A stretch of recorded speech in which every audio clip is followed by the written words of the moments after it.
RAG demos look easy. Upload documents, ask a question, get an answer. Production RAG is different. The question is not whether the model can answer once. The question is whether it answers correctly across messy documents, changing data, user permissions, ambiguous questions, and thousands of queries. The first failure happens before retrieval. If PDFs are parsed badly, tables lose structure.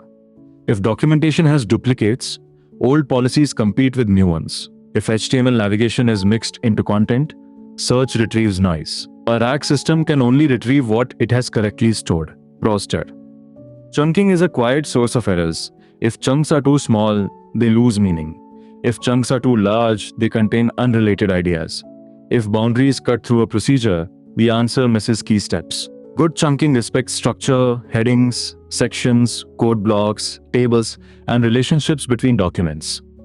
Vector search finds semantic similarity, not guaranteed usefulness. A chunk can sound similar to the question but fail to answer it. Another chunk may contain the exact answer but use different wording. This is why production systems often combine vector search, keyword search, filters, and re-ranking. Retrieval is not one magic query. It is a ranking problem. Two failures are especially dangerous: permission leaks and stale data. If retrieval ignores user access, the model may reveal information the user should not see. If the index is stale, the model may cite an old policy as if it is current. RAG needs access control and freshness rules at retrieval time, not only at document upload time. The last failure is not measuring the system. You need tests for retrieval and tests for answers. Did the retriever find the right evidence?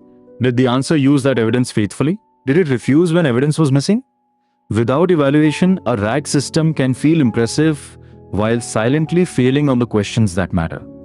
The mental model, RAG, fails when the evidence pipeline fails.